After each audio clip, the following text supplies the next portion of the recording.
Magluluto tayo ngayon ng adobo ng manok na manok. Pakpak ng manok. Ito na ang mga ingredients. Olive oil.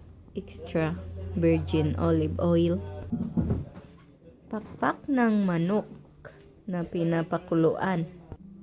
Silver Swan special soy sauce.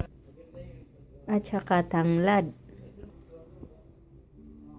Bawang, luya, red bell pepper, sibuyas.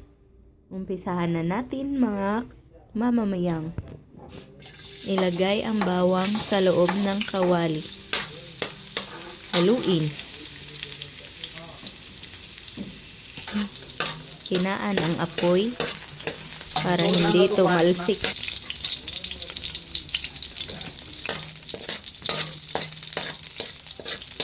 Haluin ang bawang hanggang sa brown ng kaunti.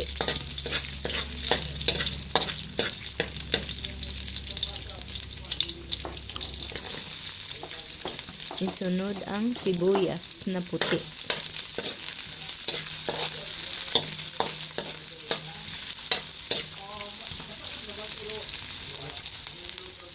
Tapos ang luya.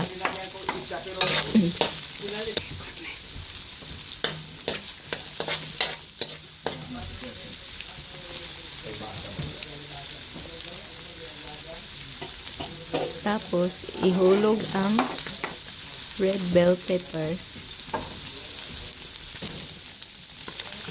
Ilagay ang manok sa loob ng kawali.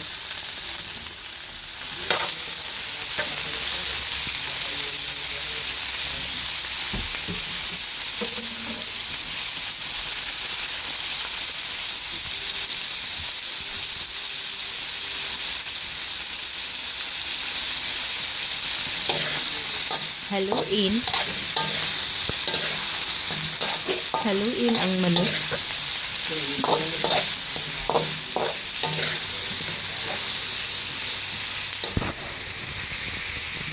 Buhusan ng toyo.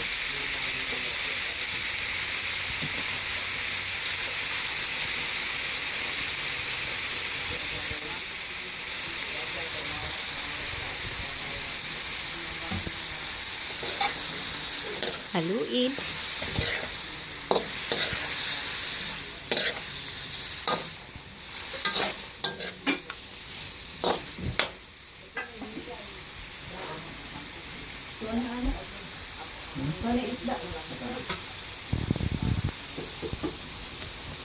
Ilagay ang tanglad.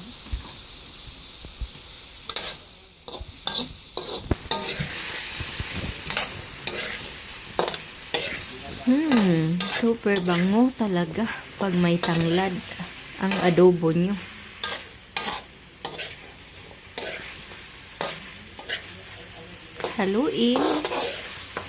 Haluing maigi ang ating manok.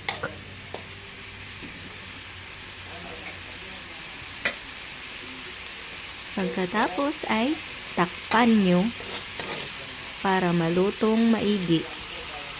I-check natin uli mamaya. Mga 5 minutes. Haluin ang adobong manok. Hahaluin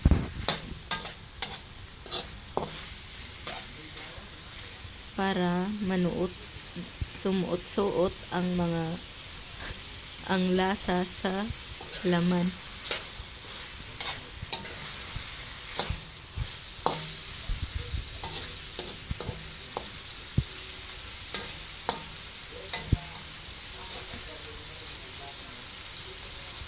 Takpan ulit. Ayan na, mga mamamayang, hinalo na ang ating adobong manok kasi luto na siya. Sana magustuhan ninyo ang ating recipe ngayon at sana mag-like kayo at mag-subscribe. Ito po ang inyong Ate Mayang na nagsasabi, maraming salamat po sa inyong panunood. Mabuhay! Tikman ayos!